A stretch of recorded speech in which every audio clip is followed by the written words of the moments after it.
memiliki destinasi wisata yang penuh tradisi, terletak di Asia Tenggara, dan juga beribu kotakan Phnom Penh. Tahu nggak sih ini negara apa? Betul, ini adalah negara Kamboja. So stay! Hai semua, perkenalkan namaku Fairuzia Putri Adristi atau bisa disapa dengan Adris. Hari ini aku akan menceritakan ke kalian sedikit mengenai dengan negara Kamboja sebagai pemenuhan mata kuliah Hukum Kawasan dan Perbandingan Hukum. Tentunya akan sangat banyak hal yang dapat diperbandingkan antara keduanya. Untuk mempermudah pemahaman kita akan perbandingan hukum kawasan di negara Indonesia dan Kamboja, dan agar tidak terlalu luas, hari ini aku akan mengkhususkan penjelasan ke bagaimana perbandingan organ dan fungsi kekuasaan legislatif di Kamboja dengan di Indonesia. Di babak pertama ini kita akan membahas lebih lanjut terkait tinjauan umum dan juga tinjauan historis antara negara Indonesia dan juga dengan negara Kamboja. Namun sebelum lebih lanjut, kita harus mengintip sedikit kali ya terkait profil kedua negara ini di sini. Gambar di samping memuat profil singkat dari negara Kamboja. Sampai sekarang, negara Kamboja masih menerapkan sistem pemerintahan monarki konstitusional yang berbeda dengan negara Indonesia. Di sini ada profil singkat dari negara Indonesia yang menunjukkan bahwa sistem pemerintahan Indonesia merupakan presidensial. Setelah mengetahui profil singkat dari kedua negara tersebut, kita akan lanjut membahas tinjauan umum yang akan mencari tahu sebenarnya sistem hukum apa yang diterapkan di negara Kamboja dan juga di negara Indonesia. Namun perlu diingat bahwa sistem hukum suatu negara pasti akan sangat erat dengan historis dari negara itu sendiri. Maka dari itu, kita akan membahas lebih dahulu negara Kamboja. Pada dasarnya, terdapat beberapa periode yang mempengaruhi perkembangan sistem hukum Kamboja. Kita mulai dari tahun 1836. Kamboja baru saja melepaskan diri dari jajahan Prancis. Hal ini berpengaruh terhadap penerapan sistem hukum civil law yang merupakan warisan dari negara Prancis. Bahkan, pada periode ini, hampir seluruh hukum yang diterapkan di Kamboja merupakan adopsi dari hukum Prancis.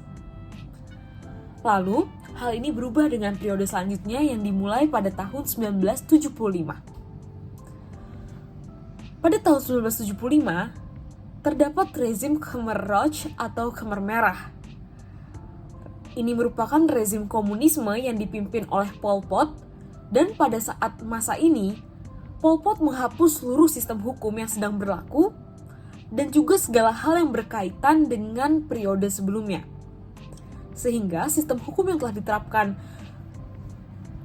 dari warisan Prancis hampir hilang semuanya dan diubah menyesuaikan dengan rezim komunisme yang dibawa oleh Pol Pot. Selanjutnya, pada tahun 1979 terjadi perang antara Kamboja dan juga Vietnam. Vietnam berhasil menginvasi Kamboja dan menghilangkan Khmer Merah. Kamboja akhirnya mengalami kekosongan hukum. Lalu dimulailah okupasi oleh Vietnam terhadap Kamboja selama 10 tahun lebih. Pada masa ini, terdapat penerapan sistem hukum Vietnam yang juga menganut civil law. Selanjutnya, pada tahun 1991, dibentuk pemerintahan transisi PBB atau United Nations Transitional Authority in Cambodia. Ini merupakan bentuk bantuan dari PBB untuk membantu Kamboja mampu transisi ke pemerintahannya sendiri. Dalam prosesnya, United Nations Transitional Authority in Cambodia memberikan pengaruh common law dalam rezim ini, sehingga menghasilkan beberapa pokok hukum seperti kekuasaan hakim. Per saat ini, sistem hukum yang diterapkan di Kamboja merupakan amalgamasi dari hukum kebiasaan Kamboja pra penjajahan oleh Prancis, civil law yang diwariskan oleh Prancis, dan juga pengaruh common law yang didapatkan akibat bantuan hukum yang diterima oleh Kamboja, khususnya saat rezim UNTAC.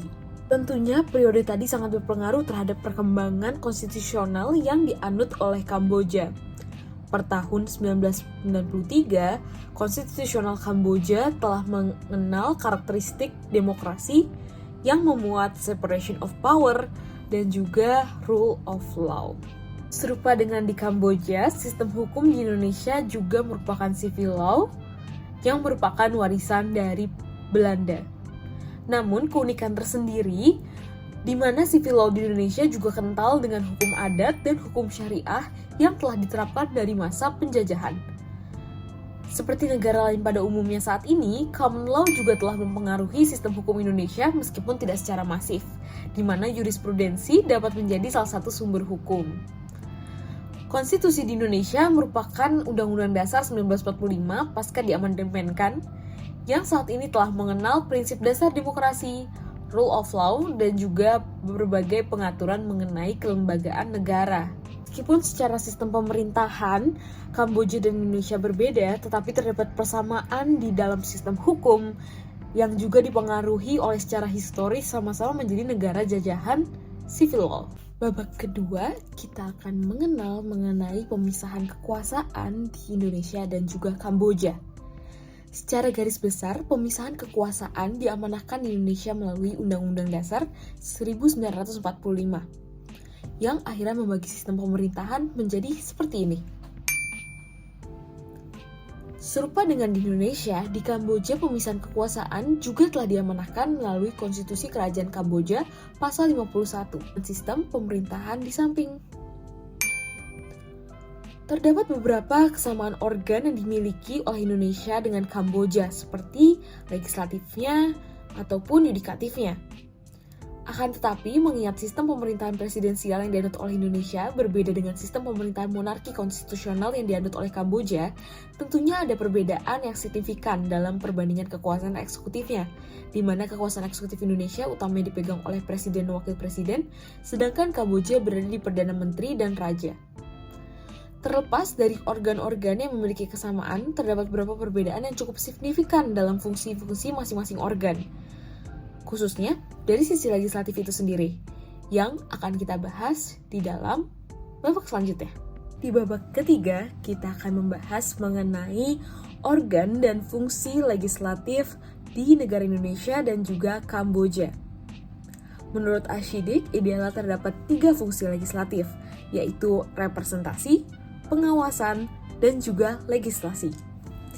Dari sisi representasi, di Indonesia dapat digolongkan menjadi 3, yaitu sistem perwakilan politik yang dilihat melalui DPR karena berasal dari partai politik tertentu, sistem perwakilan teritorial atau regional representation, di mana adanya perwakilan dari tiap daerah melalui DPD, dan juga sistem keanggotaan MPR yang sebelumnya diterapkan dalam Orde Baru, di mana adanya anggota utusan golongan yang merupakan contoh dari functional representation.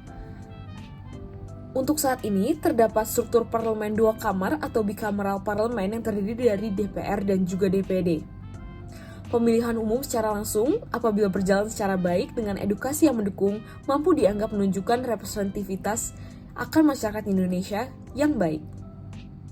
Layaknya Indonesia, Kamboja juga menerapkan struktur parlemen 2 kamar, di mana adanya Senat dan juga Majelis Nasional. Salah satu fungsi utama parlemen Kamboja juga menjadi representasi. Dalam kamar pertama, Majelis Nasional dipilih secara langsung oleh rakyat yang menghasilkan 123 anggota di dalamnya. Kemudian, Senat akan dipilih secara tidak langsung oleh anggota Dewan Konsulen atau Commune Councilors sebanyak 57 orang. Raja akan memilih 2 orang dan ditentukan oleh Majelis Nasional sebanyak 2 orang dengan total 61 jumlah Senat. Hal ini menunjukkan adanya tendensi representativitas yang kurang baik karena tidak dipilih secara langsung oleh masyarakatnya, melainkan dipilih secara langsung oleh cabang kekuasaan selain legislatif itu sendiri. Kemudian, dari sisi legislasi, DPD hanya akan berperan menjadi prakarsa pembuatan undang-undang dan hanya ikut membahas rancangan undang-undang yang berkaitan dengan daerahnya, misalkan otonomi daerah, hubungan pusat dengan daerah, dan lain-lain, serta memberikan pertimbangan kepada DPR apabila ada undang-undang yang berkaitan dengan pajak, pendidikan, dan agama. Sedangkan DPR memiliki peran yang lebih banyak terlepas dari kedudukannya yang setara dengan DPD, di mana DPR bertanggung jawab untuk membahas seluruh undang-undang, melakukan penyusunan draft awal dalam bentuk rancangan undang-undang dan naskah akademik, dan memberikan persetujuannya bersama guna pengesahan undang-undang yang akan dilakukan oleh Presiden. Sedangkan di Kamboja, Majelis Nasional dan Senat bersifat layaknya 2 lapis. Pertama, Apabila Majelis Nasional telah memberikan persetujuan mayoritas terhadap rancangan undang-undang, maka pembahasannya akan naik dan dilanjutkan ke Senat. Kedua, apabila Senat tidak memberikan sanggahan atas rancangan undang-undang tersebut, maka Raja harus mengesahkannya menjadi undang-undang. Namun, apabila terdapat Senat yang tidak setuju dengan rancangan undang-undang tersebut, maka akan dikembalikan kembali ke Majelis Nasional. Akan tetapi, seluruh perubahan atau sanggahan dari Senat dapat dikalahkan oleh Majelis Nasional ketika Raja telah menandatanganinya rancangan undang-undang sebagai undang-undang. Kemudian, dari sisi pengawasan di Indonesia, DPR bertanggung jawab dalam melihat pelaksanaan undang-undang, APBN, dan kebijakan pemerintah, serta menindaklanjuti pengawasan yang dilakukan oleh DPR secara mikro di daerahnya masing-masing. Dalam prosesnya, fungsi ini sebenarnya dianggap kurang efektif dan efisien, dengan dugaan pembagian 11 kamar di DPR yang menyebabkan fokusnya yang terlalu luas apabila diperbandingkan dengan 113 mitra kerjanya. Pengawasan di Kamboja tidak memiliki spesifikasi yang berbeda selain adanya kewajiban bagi anggota parlemen untuk meminta klarifikasi dan mempertanyakan kerja eksekutif apabila terdapat hal yang tidak sesuai.